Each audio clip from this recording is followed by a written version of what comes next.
Monseñor Emilio, que es tan querido para nosotros y tan fundamental para nuestra parroquia, más que vamos a celebrar ahora los 75 años de la parroquia, el año que viene, ¿no? Dice así Monseñor Víctor Manuel: lamentablemente, inmersos en la actual cultura de la cancelación, parece que los errores que los demás hayan cometido en su fragilidad llevan a cancelar todo lo bueno que hayan hecho, como si nada positivo quedara en pie. Otras veces bastan las sospechas, los comentarios, los chismes, para que el recuerdo de las buenas acciones termine borrado y eliminado. Y lamentablemente en la sociedad y en la Iglesia caemos en esta hipocresía, como si fuéramos ángeles puros, dignos de borrar del mapa a cualquiera que nos haya desilusionado en algo. Entonces termina diciendo: la memoria de nuestra arquidiócesis se ve enriquecida con este libro.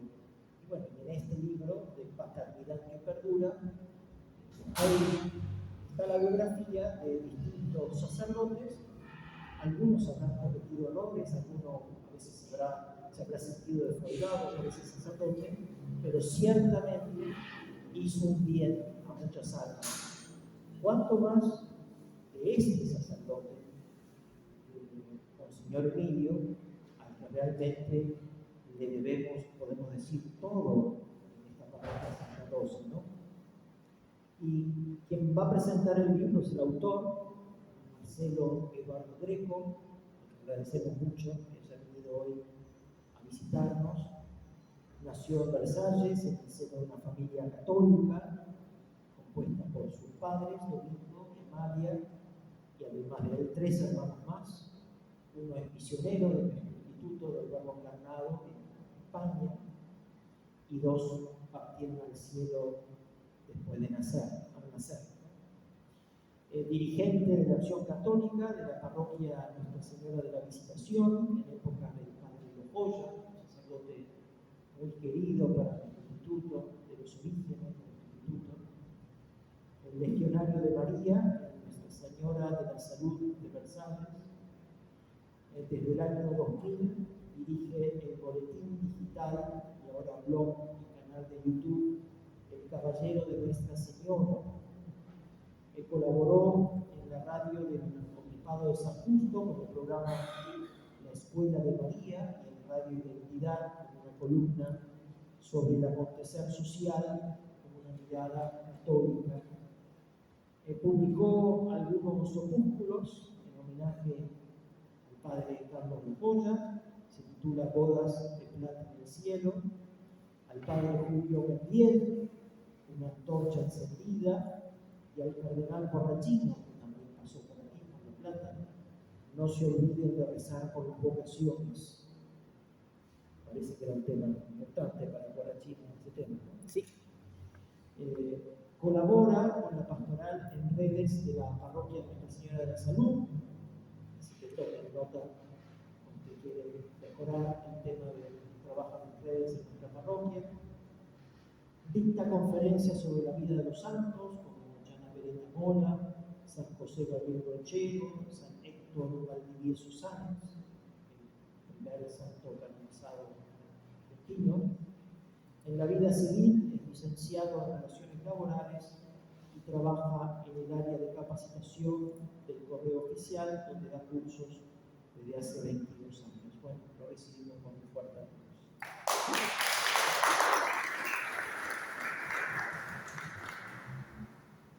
Vamos a acomodar esto. Bueno, muchas gracias por estar acá. Yo estoy muy feliz de estar acá en Santa Rosa, porque es una parroquia que aprendí a amar a partir del padre Emilio. Jamás dejó de llamar, no dijo la parroquia donde estuve, Santa Rosa, no, él decía hasta el último día de su vida, mi parroquia Santa Rosa. Como que se apropiaba de la parroquia, como que era suya, como que seguía estando en su corazón y en sus oraciones. Por eso uno está contento de estar acá, cuando hace 50 años lo conocí, tenía 2 años, al padre Emilio en la costa, jamás pensé que iba a escribir un libro. Cuando conocí al Instituto del Verbo Encarnado en sus comienzos, en la visitación, cuando veía salir a sus primeros seminaristas, con los padres, ¿se acuerdan? Con la Movidic, que era el primer colectivo con el que salían, el Trueno, desde la visitación, el segundo y el tercero, el Guanerges, el hijo del Trueno. Jamás pensé en esto. Pero Dios tiene sus caminos y va atando, ¿no? Mi hermano entró a la congregación. Todos pensaban que iba a entrar yo, pero entró él. Así que bueno, Dios tiene sus caminos y hoy estamos aquí para presentarles este trabajo del Padre Emilio. Les decía, al Padre Emilio lo conocí a los 2 años. En mi primera infancia era el cura que hablaba fuerte y raro. En mi adolescencia, como aprendí a ayudar misa con el hoy párroco de Gaza, del instituto, el padre Gabriel Romanelli, que es amigo personal, y Pablo Domínguez, que estuvo un tiempito como seminarista y hoy es organista en distintos lugares. Claro, cuando iba de vacaciones, que iba un mes, en aquella época se veraneaba un mes, y mis padres eligieron Mar de Ajó para ir y ellos no tomaban vacaciones para la fe, así que íbamos a misa todos los domingos. Ahí me iba y me ofrecía. Los que servimos al altar sabemos que estamos sirviendo al altar, no al cura. Entonces íbamos y nos ofrecíamos. Y ahí lo conocí un poquito más y descubrí una persona maravillosa, una persona cercana. Descubrí eso que va a llamar Monseñor Malfa, esa exquisitez en su ternura, una ternura exquisita que tenía con las personas, ¿sí? Era duro, costaba llegar, pero cuando uno llegaba era inmensamente grande. Después con las legionarias, ya en mi primera juventud, ya hace un tiempito, de María, empecé a descubrir algunos aspectos de su vida que me parecían que no podían ser desconocidos. Y con el boletín digital que tengo la caradurez de dirigir desde hace más de 23 años, que reedité, era el boletín original que de la parroquia de la Visitación que había hecho el padre Lojoya, y yo de caradura lo editamos para la comunidad errante de la Visitación. Ya nos habíamos ido, entonces para todos los que estábamos por distintos lugares nos unía eso, nos unía el caballero. Y yo dije, bueno, esta es una nota importante, pero además hay que hacerlo conocer. Entonces le pedí al padre que me contara su vida. Y en un domingo, creo que era, un día de semana, no me acuerdo, pero sí sé que había celebrado misa en Mar de Ajó Norte, vino a Mar de Ajó, celebró misa, confesó, hizo un bautismo y después nos sentamos en el primer banco de Santa Margarita y ahí me contó la historia, toda la historia. Muy breve, pero toda la historia. Y ahí salió el primer artículo que se llamó Mi vida no es mía, que define, en realidad es una frase que él me dice cuando define el clic que hace para ser sacerdote. Es parte de esa historia, la puso en su tarjeta de los 90 años. Él celebró sus 90 años y sus 60 de sacerdocio, y al año siguiente falleció después de dar misa, al pie del cañón. Estaba ahí celebró Mar de Ajó Norte a la mañana, celebró en Mar de Ajó a la noche, se descompuso y tardó una semana en irse definitivamente. Y ahí dije, bueno, hay que hacer algo. Y en esa misa, Monseñor Malfa me dijo algo que recién lo recordaba cuando el padre leía lo de Monseñor Fernández. Me dijo, sin fisuras. Su sacerdocio no había fisura. Su persona no había fisura. Dije, bueno, acá hay que hacer algo, hay que seguir indagando, viendo testimonios, conociendo. A partir de su muerte, no pude hablar más profundamente con él, pero a partir de su muerte, y además en cada lugar que uno iba y hablaba del padre Emilio, siempre saca un testimonio realmente hermoso.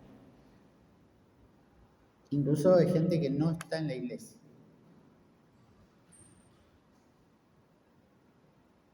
Y me propuse hacer el trabajo, pero me llegaban testimonios muy pocos, muy pobres. Un domingo, Nuestra Señora de la Salud, yo estaba guiando. Ese domingo, el sacerdote que celebraba esa misa, ya falleció, el padre Cristian Ramírez, era capellán de Casa Cuna. Y había tenido un accidente grande un chico, y él me llamó y dijo, no puedo ir a la misa. Entonces hicimos la celebración, y había un matrimonio adelante, que nos pusimos a hablar, y salió el padre Emilio. Y eran amigos del padre Emilio. La señora Teresa de Alessandro, a los pocos días se pone en contacto conmigo por las redes, y me dice, yo te tengo que mandar cosas. Bueno, me mandó un video con una entrevista que está en YouTube del padre Emilio, que le hacen al padre Emilio, le hace Guillermo Favale, es un periodista que ahora está en C5N, pero que es de la costa. Hizo todas unas entrevistas a gente de la costa que se llama El reloj de arena. Y es una entrevista que le llega al hueso, digamos, porque cuenta todo. En una horita cuenta su vida. Y eso, dije, bueno, este es la estructura, la columna vertebral de este libro, o del trabajo. En realidad en aquel momento no iba a ser un libro, iba a ser un trabajo. Y empiezo a buscar a partir de ahí documentación. Escribo al Arzobispado de La Plata, me mandan mucha documentación muy rica. Escribo a Trepne, y me lo olvidé, padre, pero le voy a hacer llegar, le voy a regalar el certificado de bautismo del padre. Vamos a poner en un cuadrito y se lo voy a traer como se lo llevé a Mar de Ajó. Donde también ahí hay información de quién era el padrino, los padres, en qué fecha se casaron los padres, dónde, por qué trabajaban los padres, que ahora después cuando veamos rápidamente el libro, no les voy a contar el libro porque si no, no lo van a comprar y no lo van a leer. Realmente empezó a llegar toda esa información y la pandemia vino en mi ayuda. Me dio el tiempo necesario para ponerme a escribir, buscar más documentación y además meterme en las redes y hablar para ver si conseguía alguna. Ahí nos conocimos con Horacio, que anda por ahí, que fue monaguillo del padre aquí, y me dio el testimonio. Le escribo al padre Cristian de María Reina y él me contacta con Susana Sanuto, que fue directora 42 años de María Reina. Ustedes saben que el padre jamás me había dicho que María Reina la había fundado él. cuando le dan al instituto las 2 parroquias en ese momento, yo se lo cuento y me dice, claro, esto es una unidad pastoral. Él fue lo único que me dijo. No me dijo que eso lo había fundado él. Y acá me cuenta, bueno, Susana me cuenta todo, ¿no? Desde el tranvía, todo, cómo fue María Reina creciendo.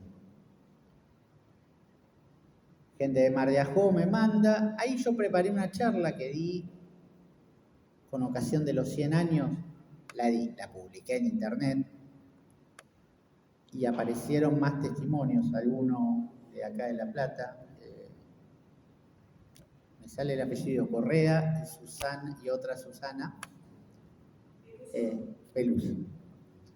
Y aparecieron más testimonios que realmente enriquecían todo esto. Y así salió el trabajito y dije, bueno, podemos ver qué hacemos, y por la misericordia de Dios y por los caminos de la providencia se hizo el libro. Lo presentamos hace poquito en Mar de Ajó, hicimos el camino al revés del Padre. En vez de acá, arrancamos allá porque era en verano. Así que... ¿Y qué tiene el libro? El libro está separado en 2 partes. Perdón que me pongo los anteojos, pero decía que esto me hacía acordar a las velas que el Padre tenía en Mar de Ajó, que no eran velas, eran veladores. La primera parte del libro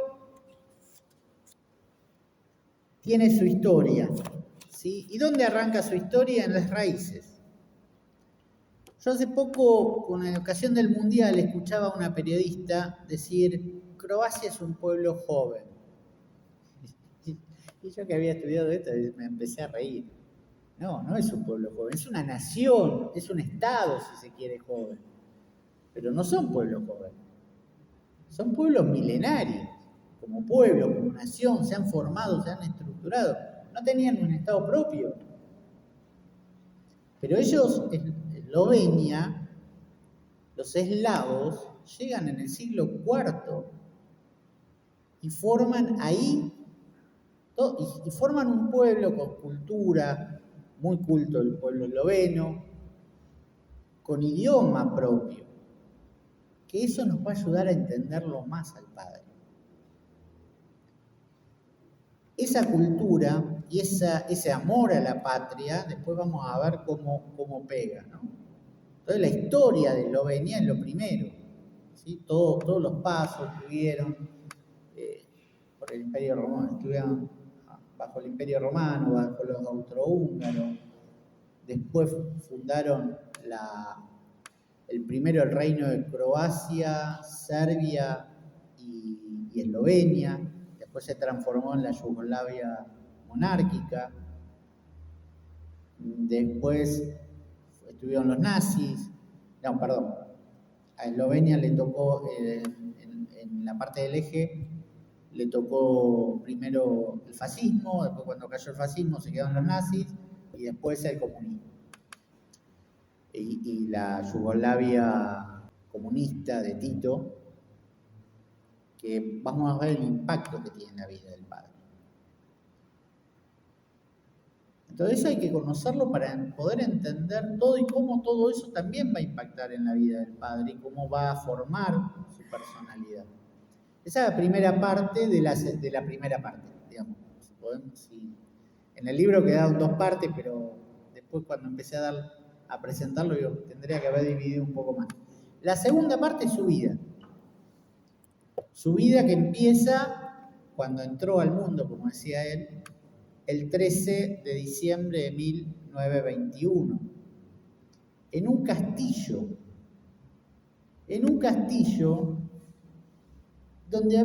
que había sido propiedad de alguien que después fue un gran misionero en Estados Unidos, y que las crónicas de este misionero fueron las que llamaban las que inspiraron al cardenal Neumann.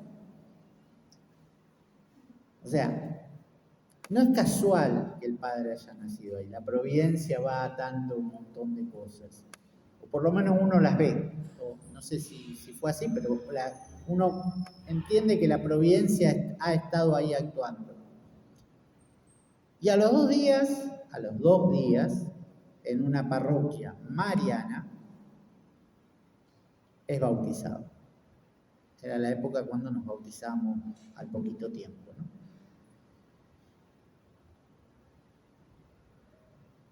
Vive en Tremne 2 años y pico, se va a Novo Mesto y en su adolescencia marcha a Ljubljana, que es la ciudad principal, para estudiar. En Ljubljana, estudiar relacionado con arquitectura. O sea, no es casual que haya sido constructor, porque como dice el padre Gabriel Romanelli, Dios no frustra vocación. Entonces, así como el padre Agustín toca de músico y artista, Dios no frustra vocación. Te llama al sacerdocio, pero te va a encomendar eso. Bueno, él aprendió todo eso y estaba en eso cuando el eje toma la zona. Y lo primero que quieren hacer los fascistas es italianizar. Cuando uno entiende la cultura que tenía el pueblo eslavo, dice no, nada. Y los jóvenes, los hombres, cuando se oponen a eso, adentro, 14 meses en un campo de concentración, o en 2. ¿En qué campo? No me quedó muy claro. Lo importante es lo que vivió él ahí adentro. Y que lo que él cuenta en la entrevista está en los documentos.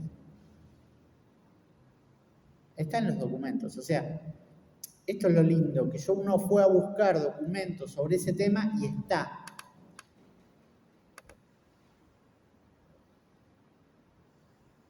Cae Mussolini, vuelven, están los nazis, tampoco le estaban pasando bomba, digamos, pero empieza algo que se llaman los partisanos, que son las guerrillas urbanas, algo parecido a lo que pasó en Perú con Sendero Luminoso. Bueno, guerrilla urbana, tomaban pueblo. Decían que querían liberarlo a los nazis, pero mataban a los eslovenos. Los nazis no les importaba. ¿Qué hacen ellos? Se levantan en armas, los mismos eslovenos, forman grupos para parar la mano. Eso a veces en la historia del padre Emilio dicen soldado anticomunista. Claro, porque se enfrentaban a los partisanos. En algún momento se tuvieron que juntar con los nazis y decir, bueno, prestanos armas, pero no podemos. Eso los catapultó como que eran nazis. No eran nazis. No era que estaban diciendo, lo que vos estás haciendo está bárbaro. No. Lo que ellos estaban haciendo era defendiendo a su patria y a su pueblo. Donde ellos estuvieron, la paz reinó. ¿Qué pasó con los aliados? Los grandes defensores, empezaron a hacer acuerdos con los comunistas y le entregaban todo eso a Tito. Ellos lo vieron y unas horas antes, en 1945, agarraron la bicicleta, él agarró la bicicleta, cruzó el monte Triglav, 3.000 metros, pasaron a Austria y de Austria a Italia. Estoy haciendo muy sutilito, ¿no? Y ahí, cuando estaban en Italia, a los que se quedaron en Austria, los aliados no los defendieron. Los metieron en un tren y los mandaron. Cuando ellos se enteran, cuando el padre se entera lo que había pasado, como que quedaron en Austria, él dijo, yo tendría que estar ahí. El primer tren era de los técnicos. Yo tendría que estar ahí. Me salvaste la vida, me sacaste de la fosa, como dice, creo que es Salmo 33. Dice, entonces, acá estoy, Señor, para servirte, te entrego todo, mi vida ya no es mía, es tuya, que voy a ser sacerdote, voy a entregarme profundamente. Yo les decía allá en Mar de Ajó, ¿vieron la palabra donde el encuentro de Jesús con el joven rico? Que a veces lo vemos como la parte materialista, ¿no? Dejó todo. Ahí Jesús le dijo, mira, tenés que dejar todo. Y lejos de entristecerse e irse como el joven rico, él dejó todo. Porque dejó todo. Padre, todo. Se fue y se hizo sacerdote. Los papás se enteraron 1 año y medio después que estaba vivo. Porque le logró mandar con una esquela diciéndole, Emilio vive, seminarista.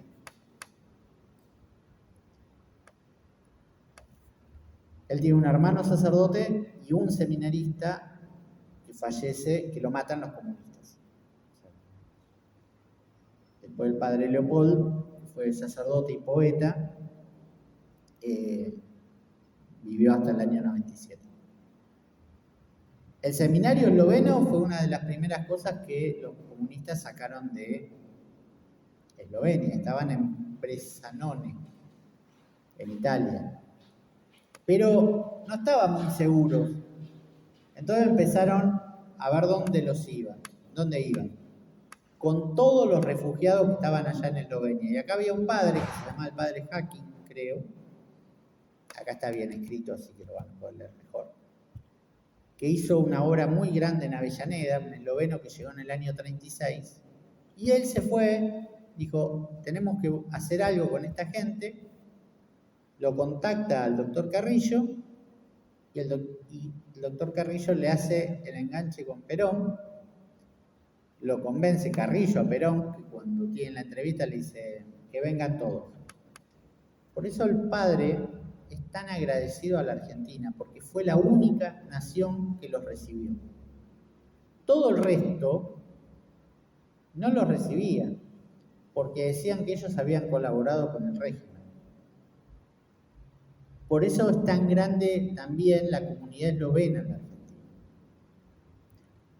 Bueno, vienen a la Argentina, van a San Luis. Allá no había seminario, Monseñor Di Pascuo los recibe, estudian.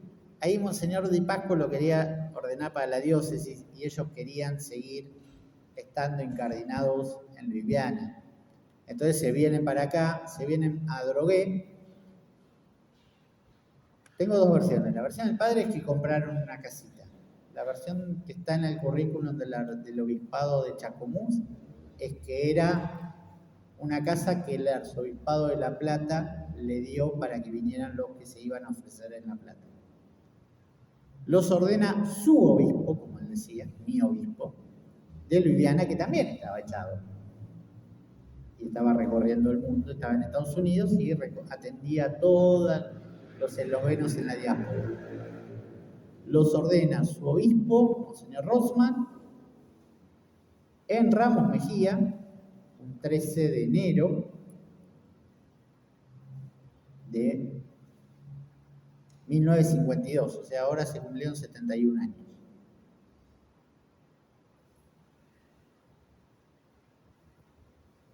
Y él queda incardinado. En Ramos Mejía, que me enteré en San Bernardo, me dijeron que, yo decía, ¿por qué en Ramos Mejía? Primero en María Auxiliadora, que es, ellos tienen una devoción muy grande por María Auxiliadora. Pero en Ramos Mejía está la comunidad más grande de eslovenos de la Argentina. Ahora entendí por qué. Cuando se van, uno va entendiendo un montón de cosas a medida que va escuchando. Da la primera misa en Florida y se viene a La Plata, a San José, con el padre Ferreira, que está enterrado ahí en el atrio, con las cadenitas. Otra vez hice recorrido para verlo. Y eso fue en marzo del 52. En mayo había necesidad de cubrir esta iglesia. Acá había estado el padre Ruta y otro sacerdote más, que ahora no me acuerdo, que hizo una obra muy grande en Zárate. Y el padre Ruta, saben que es el biblista importantísimo que tuvo La Plata, que trabajó junto a Monseñor Straubinger con la Biblia. Y no sabían a quién mandar, no había muchos que se ofrecían. Y entonces, formalmente lo nombran, no me acuerdo cómo era el título, a el padre Ferreira. Pero como el padre Emilio era su teniente, lo manda Emilio. Él decía que decían al esloveno que no entiende nada. Bueno, y acá hizo todo lo que hizo, ¿no? Colegios, bueno, creo que agrandó la parroquia, la capilla, creo. Pero sé que hizo un trabajo muy grande, y un trabajo muy grande no solamente en lo edilicio, sino en las almas. Y ahí el padre Gaspar Farré, que es del instituto, que falleció hace 2 años, me mandó una carta diciéndome la santidad que a él le había tocado atender a muchos de los que habían sido hijos espirituales del Padre, y la santidad que él había visto en esa gente. Dice el padre Membiel que si un sacerdote no logra la santidad de la gente, el sacerdocio es estéril. Lo dice en la misa del Padre Bueno, ¿no? Y claramente la santidad que uno ve en muchos hijos espirituales del Padre Emilio da cuenta de los frutos, no solamente de las obras. Y acá está 20 y pico de años, es decir, 21 años. Y estaba como medio estresado. Según los documentos dice que hay algún tema de enfermedad, debe estar estresado. No lo pude corroborar con él cuál era el tema. Los documentos están en el arzobispado, cartas personales. Él tenía mucho cariño a Monseñor Plaza. Y vino un amigo de Boulogne-sur-Mer y le dijo, vamos unos días a San Bernardo que tenemos un amigo allá. Y se fueron a San Bernardo. Y cuando llegó allá, fue a la parroquia y dijo, ¿y el párroco? No, colgó hace 1 año y medio. ¿Y quién viene? Y a veces viene el cura de la Valle. La Valle está bastante lejos de San Bernardo. Y la parroquia estaba en el suelo. Espiritualmente, físicamente, materialmente.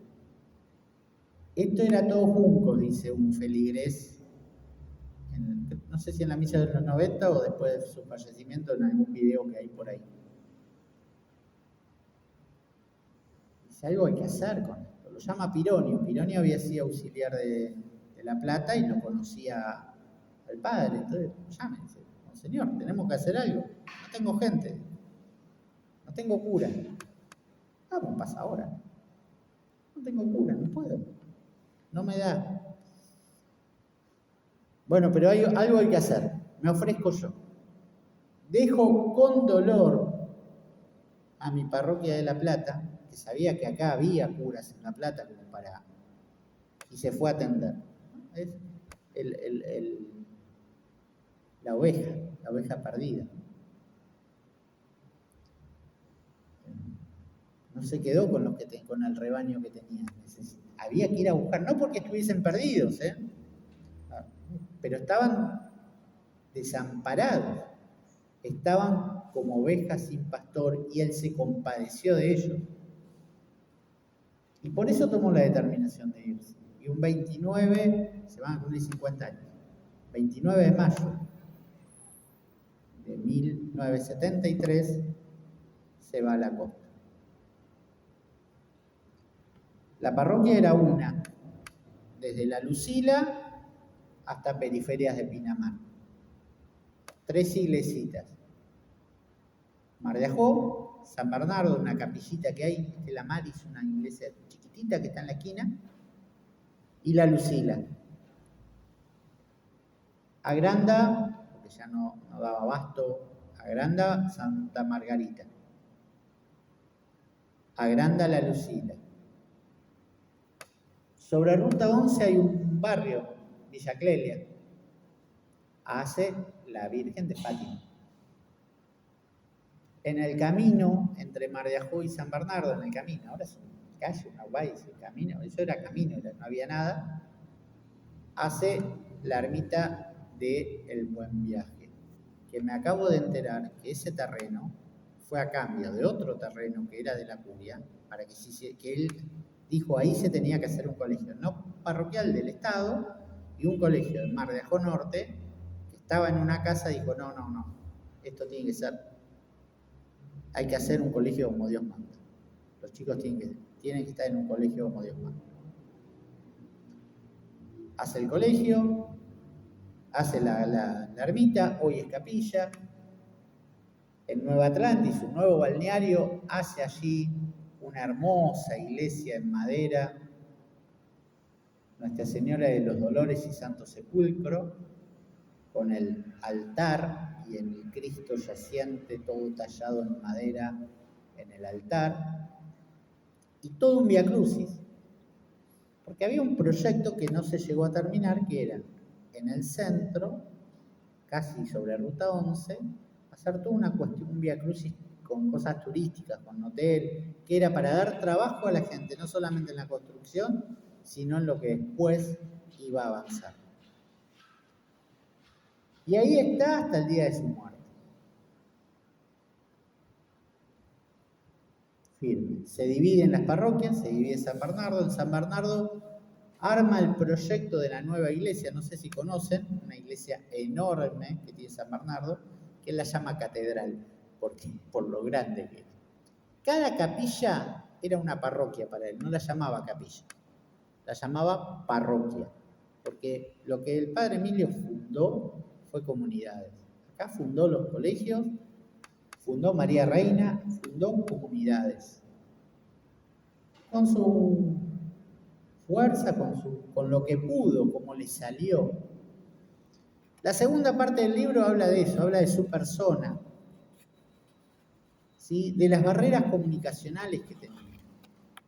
Y las barreras comunicacionales las tenía, yo haciendo este trabajo me di cuenta, lo más difícil cuando uno aprende un idioma no es hablar el idioma, es pensar en el idioma. Él pensaba en su discurso en esloveno y lo decía en castellano. Cuando uno ve textos en esloveno traducidos, dice, pero así habla Emilio, claro. La estructura del discurso era eslovena. Entonces, esa era su barrera, que él la sabía, la quería, pero no la podía solucionar, por él siempre, si ven la entrevista que le hace Favale a los 90 años, disculpe usted que no me puedo comunicar bien, decía.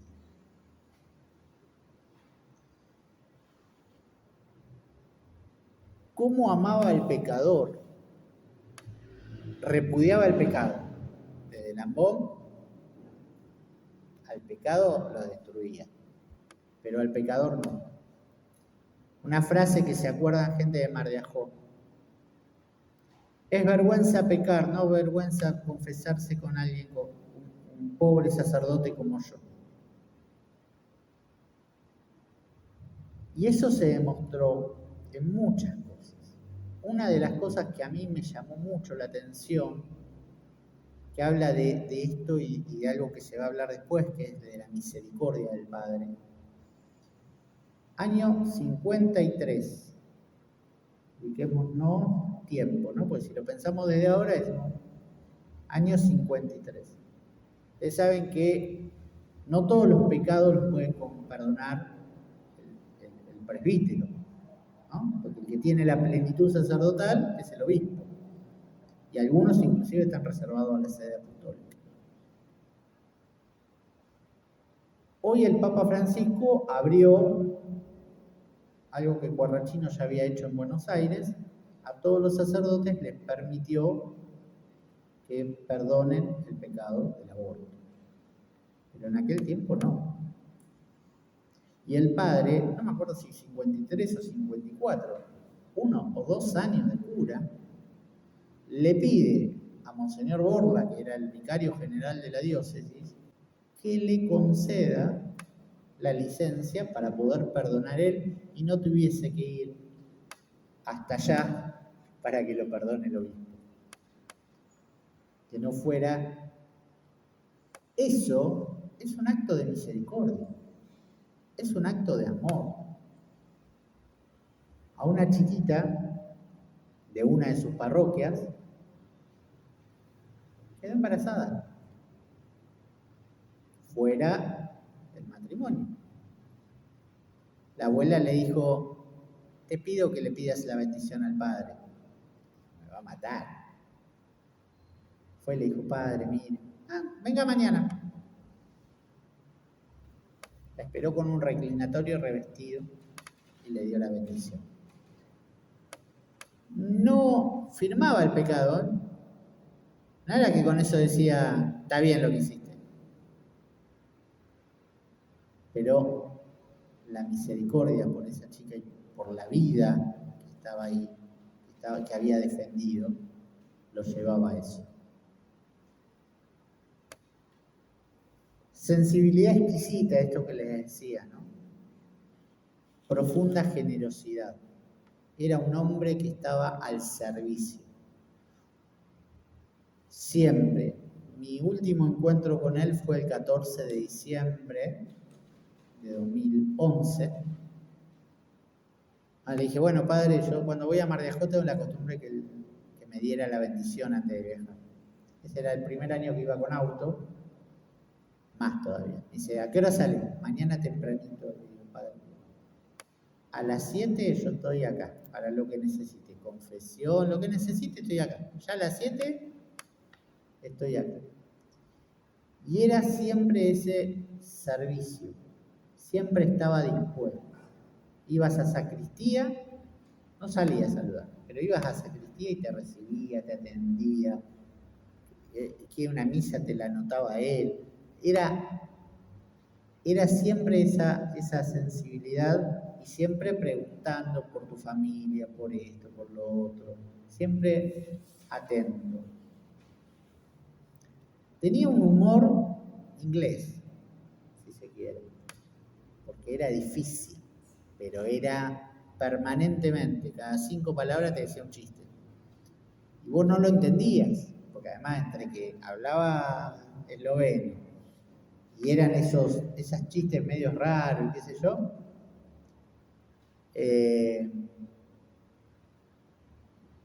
una señora también que me escribió, que está el testimonio completo, Fanny Agüero de Negretti, recordaba que él los últimos años decía, me faltan tantos años para los 100. ¿Cuántos años tiene, padre? Me falta tanto para los 100.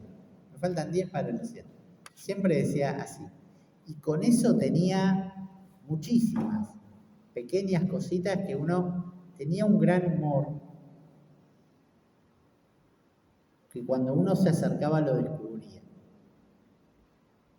Tenía que vencer esa barrera de acercarse. Y tenía una humildad profunda. Uno, esto de María Reina. Y después era un tipo humilde, pero humilde en serio. Humilde de no ofrecía todo lo que tenía, daba todo lo que tenía, pero porque lo consideraba un don de Dios.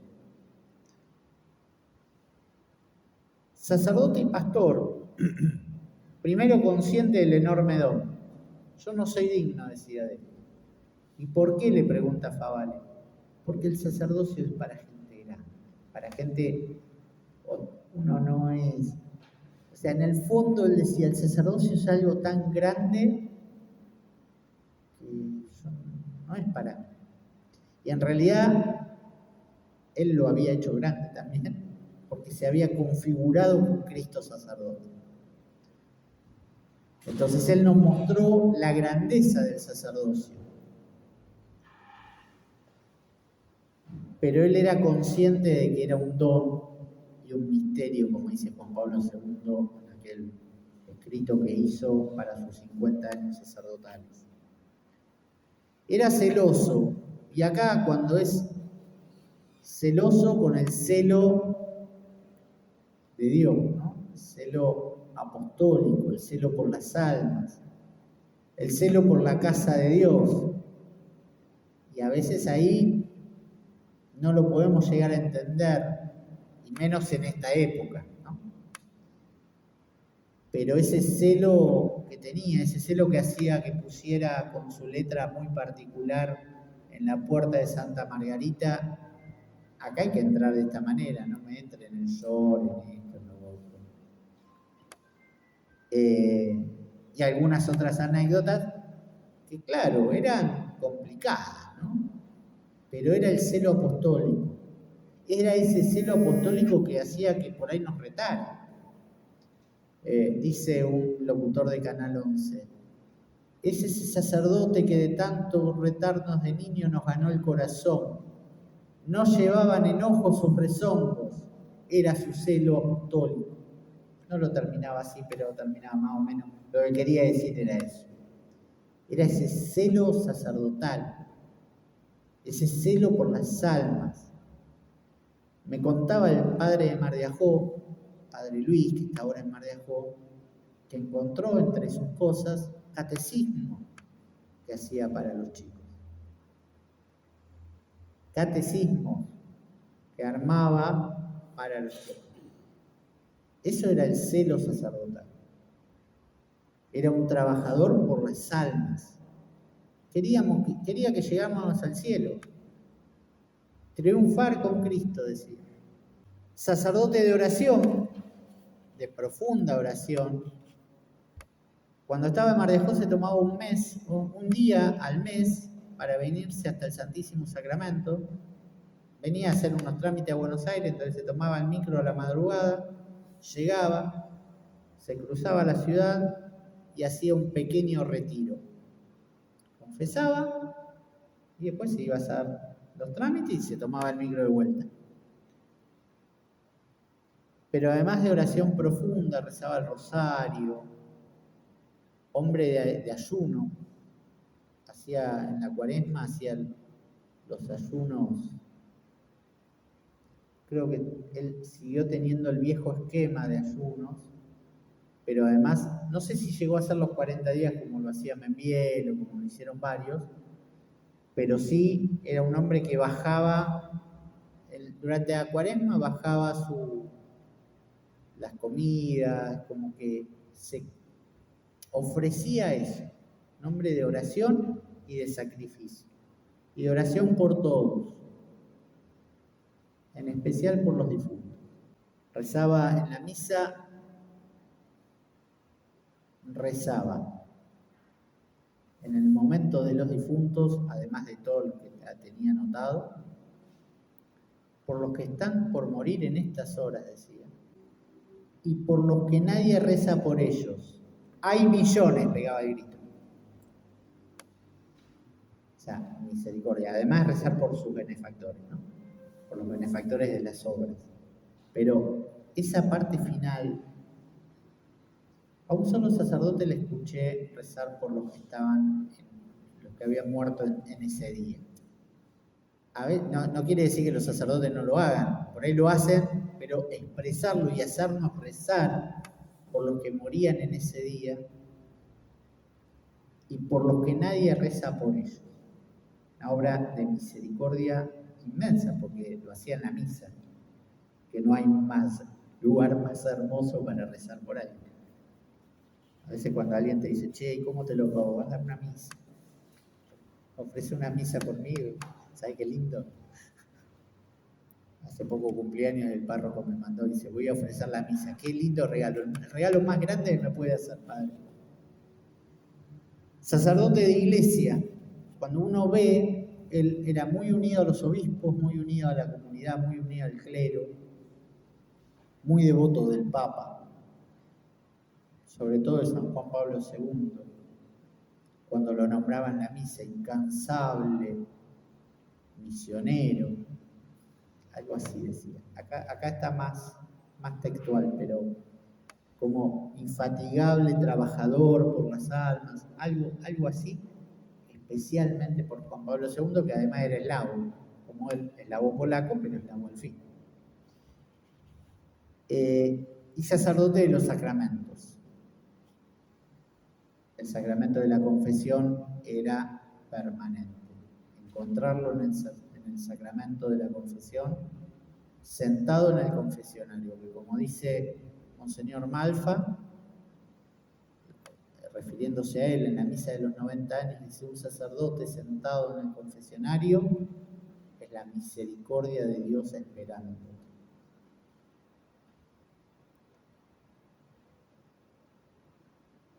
Y el padre Emilio estaba ahí, siempre dispuesto, siempre firme a confesar, siempre firme a bautizar. Padre, venimos a averiguar por el bautismo, fui testigo. Se dio vuelta y dice: ¿cuándo quiere? Se quedaron. Mañana yo vengo este bautismo que le dije que se celebró el día anterior, lo habían pedido. ¿Cuándo quiere? Hay un testimonio que llegó ahora en la librería de Mar de Ajó, se lo contaron. Una señora cuenta que terminaron de hacer los papeles de casamiento y le dijo: bueno, vamos que los caso. O sea, terminaron de hacer el trámite y los casó. Y hay uno en YouTube que era dueño de discotecas. Una discoteca la tenía enfrente el padre, se la puso enfrente y la fundió el padre con sus oraciones. Y que también dijo: no, yo me casé, pero me quise casar así que fui y le pregunté, ¿viste? El padre que está acá, el padre Emilio, todavía está. Dice, fui a las 3 de la tarde y dije: padre, pero yo quiero que me case ahora. Bueno, a ver, hizo todos los trámites y lo casó. Con los chicos se sacaba la foto del bautismo. No hay chico en Mar de Ajó y hombre en Mar de Ajó que no tenga la foto del bautismo. Me imagino que acá habría hecho lo mismo. Y de la misa. La misa la celebraba a su manera. Hay que ser sincero, la celebraba a su manera, pero con una devoción tan profunda, que además vivió la época del cambio, ¿no? Del vetus sordo, novus sordo, el vetus sordo en castellano, novus sordo, todo el cambio. Entonces por ahí te decía: el Señor esté con vosotros. Y vos decías: pero acá no va eso, pero no importa, él lo ponía porque estaba en el vetus sordo. Bueno, es lo que vivieron ellos también, ¿no?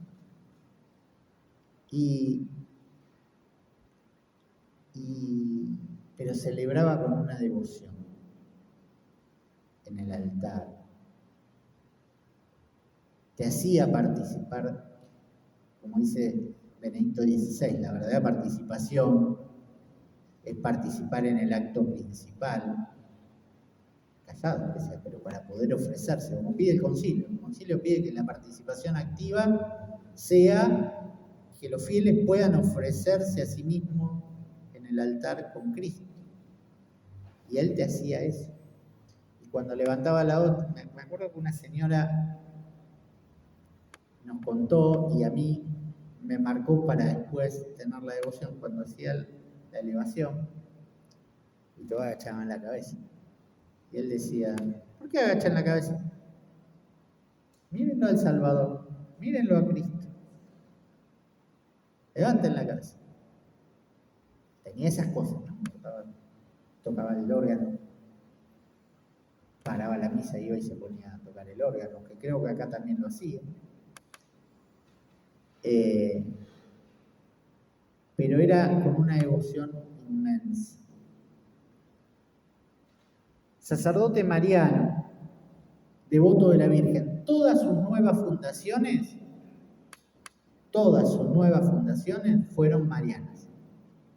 Salvo el nuevo templo de San Bernardo, que fue San Bernardo, pues, ¿qué santo más mariano que San Bernardo hay?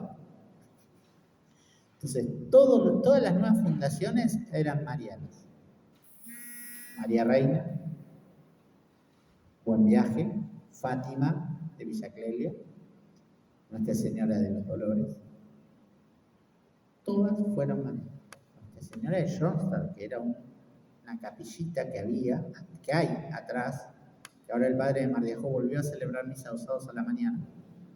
Una capillita de madera muy parecida al santuario de Johnstown, que está atrás de Santa Margarita. Y termina el libro, y termina esta charla para ustedes, pobrecitos. con el testamento del Padre, no el testamento que él escribió, porque no sé si existe un testamento. Ahora, si Dios quiere, en mayo voy a ir a trabajar con los papeles de él. Sino con el testamento que yo, a partir de todo esto, creo que nos dejó. Nos dejó fortaleza, una fortaleza, pero no en cualquier cosa, la fortaleza en Cristo, la fortaleza en la gracia, la fortaleza en los sacramentos y las 3 virtudes cardinales.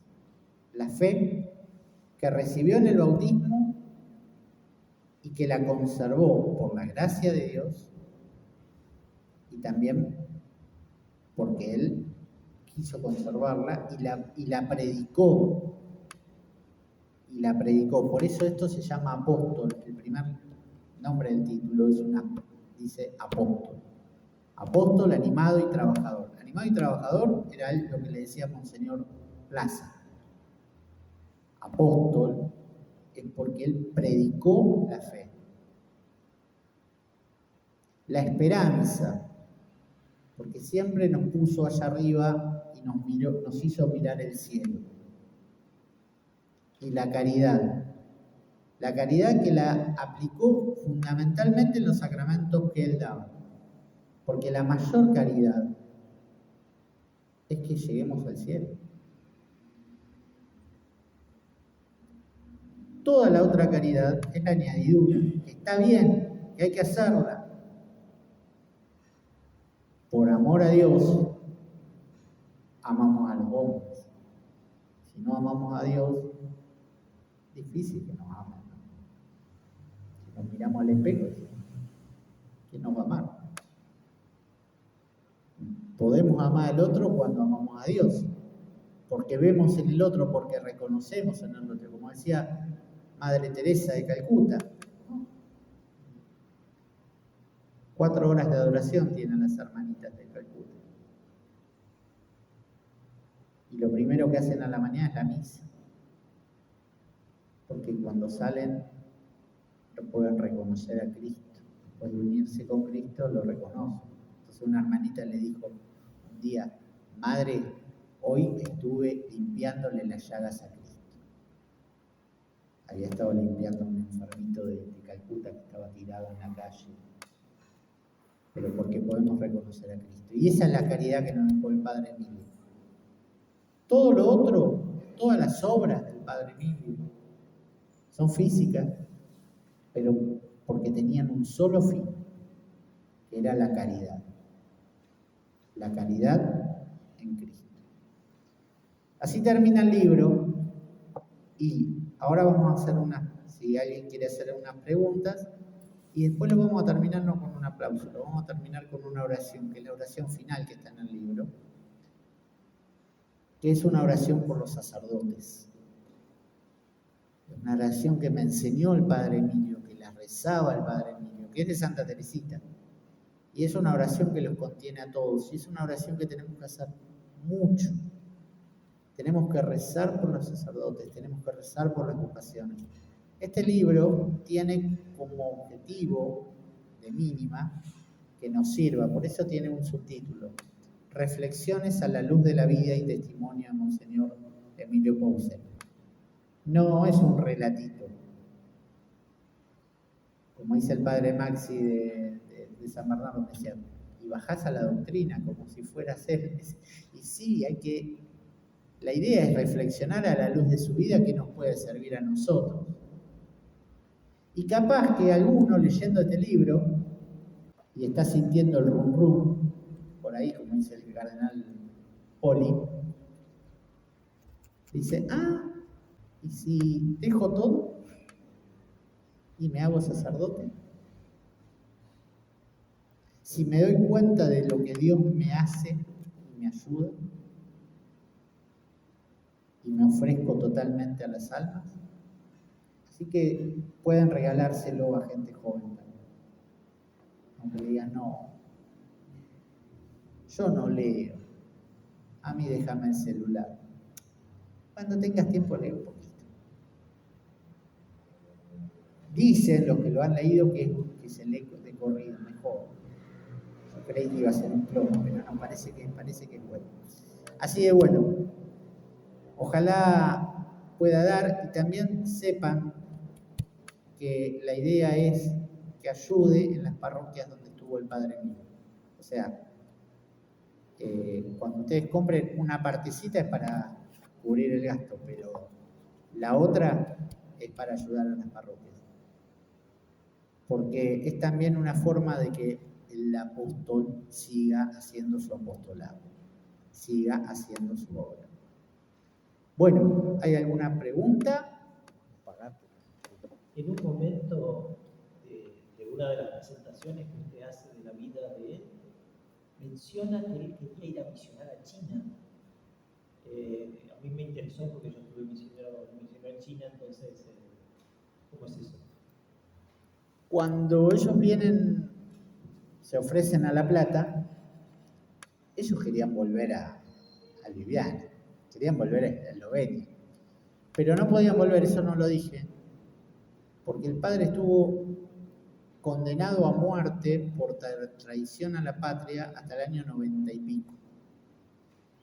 Entonces, bueno, si tenían que ir, y él me dijo, a mí me lo confesó, yo quería ir a China, diciendo, él tenía alma misionera, por eso también todo lo que hizo era bien misionero. Esto de te caso ahora, es bien de misión. Es más bien de misión que de párroco de no, esperá, vamos a cumplir, hay que... En aquella época creo que se ponían las proclamas afuera para ver si alguien tenía algo para decir. Bien de misión, como o te casas ahora o no te casas más. Hay un testimonio de cuando fui a comprar algo para regalarle para los 90 años, digo, no, fui a una bodeguita que había ahí a una cuadra, digo, es para el padre Emilio, ¿sabés que le gusta? No, no sé, para el padre Emilio, que cumple 90 años. ¿Sí? Dice, cuando fuimos a bautizar a la nena, nos preguntó, ¿son casados por iglesia? Y nosotros esperábamos el reto, porque no sé si ella era de allá y lo había bautizado, había tomado la comunión. Y dice, bueno, ¿por qué? Cuando le dijeron que no, dijo, ¿por qué? Cuando vio que no había objeción, dice, bueno, cuando quieran, vengan que los casen. O sea, tenía esa alma misionera. Entonces, bueno, yo creo que China, si era leído, capaz que leyó el Divino Impaciente, o a San Francisco Javier, y creo que China es como la meca de los misioneros, ¿no? Pensamos, y por ahí Buenos Aires está más necesitada que China. Claro, a mí cuando me dicen,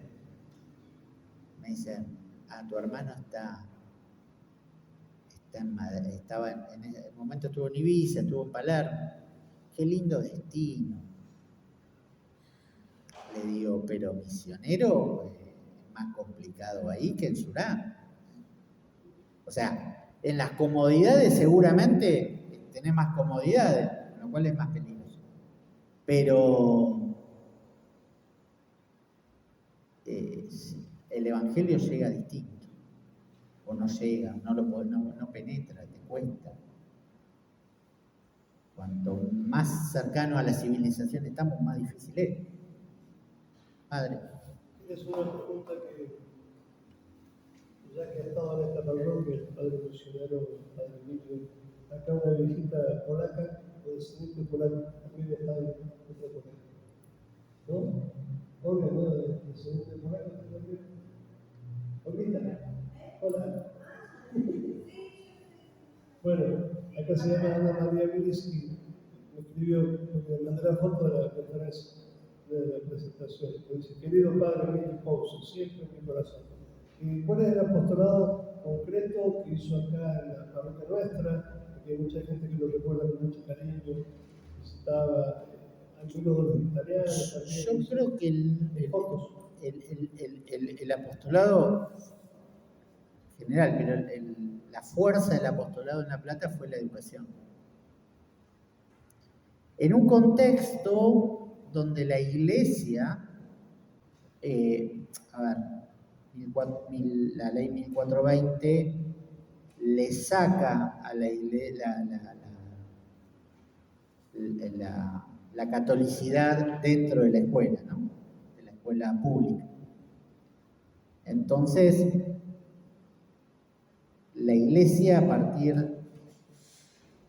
de los años de Pío XI, con Divinus Silius Magistra, que es una encíclica sobre la educación, no es que la iglesia nunca se ocupó de la educación, pero como que dio un fuerte impulso.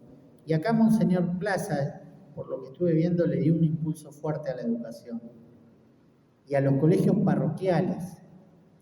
Y yo veo que en Buenos Aires, en todos esos lados, los colegios parroquiales arrancan en el año 50 y algo, 60, como que él, como hombre de iglesia, trabajó en eso para dar, pero me han contado que iba acá enfrente a buscar a los chicos de catecismo, a Ladardo Rocha, ¿sí? Y a los que venían, como Horacio, que se cruzó solito para venir a tomar la comunión, y lo encontró el padre en la puerta y dice, ¿usted qué quiere?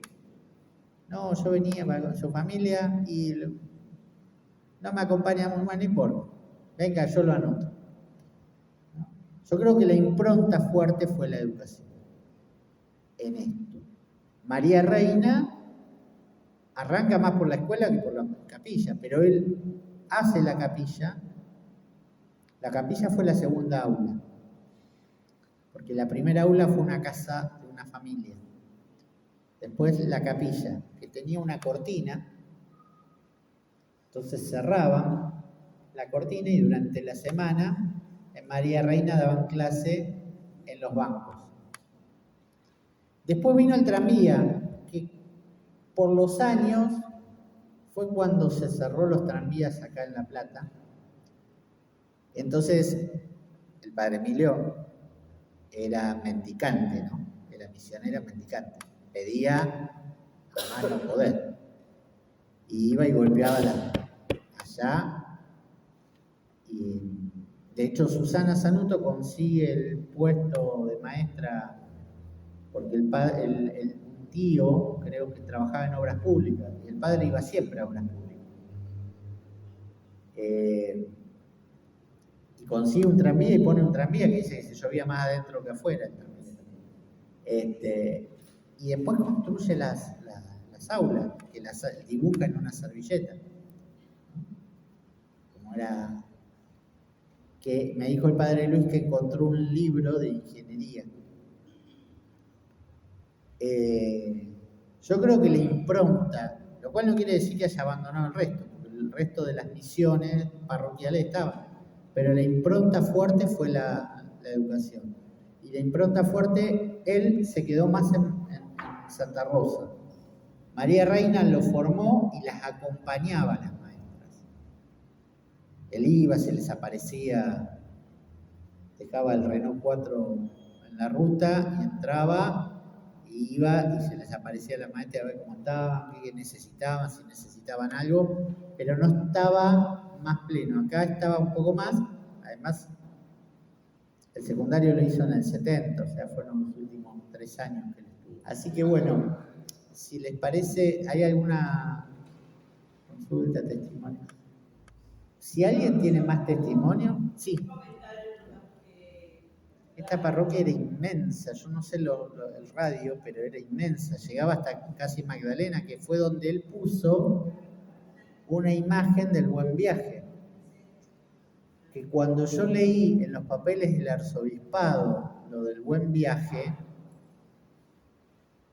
se me puso así la piel porque él allá en Mar de Ajó hizo una imagen del Buen Viaje. Y que creo que cuando puso la ermita, la hizo pensando exactamente igual que como después lo hizo en Mar de Ajó. Hoy es una ermita y mañana es una capilla. Porque allá en Mar de Ajó él armaba las capillas porque él decía que la Eucaristía tenía que estar cerca de la gente. y que había que dar misa, lo que fuera, pero tenía que estar. Él llegó a dar en un fin de semana 20 y tantas misas, porque cuando no tenía, porque no dejaba, a los turistas no lo dejaba hacer misa. Y vos lo veías, dicen que si pasaba con el auto, correte. Iba, chum, chum, chum, chum, chum, chum. Así también daba los sacramentos salía corriendo a dar los sacramentos y estaba siempre al servicio. ¿Qué les parece si hacemos la oración y después el Padre nos da la bendición? Y con eso cerramos. Oh Jesús, te ruego por tus fieles y fervorosos sacerdotes, por tus sacerdotes tibios e infieles, por tus sacerdotes que trabajan cerca o lejano misiones, por tus sacerdotes que sufren tentación, por tus sacerdotes que sufren soledad y desolación, por tus jóvenes sacerdotes, por tus sacerdotes ancianos, por tus sacerdotes enfermos, por los sacerdotes agonizantes, por los que padecen en el purgatorio, pero sobre todo te encomendamos a los sacerdotes que me son más queridos, al sacerdote que me bautizó, al que me absolvió de mis pecados, a los sacerdotes cuyas misas he asistido, que me dieron tu cuerpo y sangre en la Sagrada Comunión, a los sacerdotes que me enseñaron y instruyeron, me alentaron y aconsejaron, a todos los sacerdotes a quienes me diga una deuda de gratitud, especialmente oh Jesús, guárdalos a todos junto a tu corazón y concédeles abundantes bendiciones en el tiempo de la eternidad. Amén. Nuestra Señora, Madre de los sacerdotes, San José, agradezco muchísimo a Marcelo por esta presentación y por este libro tan hermoso que sigue haciendo, continúa el apostolado, y pienso que también el Padre Emilio está presente en este momento con nosotros y nos bendice. Pienso que tenemos que hacer conocer un poquito más esto, porque la iglesia es una realidad mucho más grande que el templo, y nosotros estamos unidos a la iglesia triunfante, y si en este momento ya gozo de esa iglesia triunfante, nos va a ayudar realmente en nuestras peleas cotidianas, en la milicia cotidiana que tenemos, ¿no? Le doy la bendición, le pido al Padre Agustín que junto conmigo en la bendición. El Señor esté con ustedes. Nos bendiga Dios Todopoderoso, Padre, Hijo y Espíritu Santo. Amén.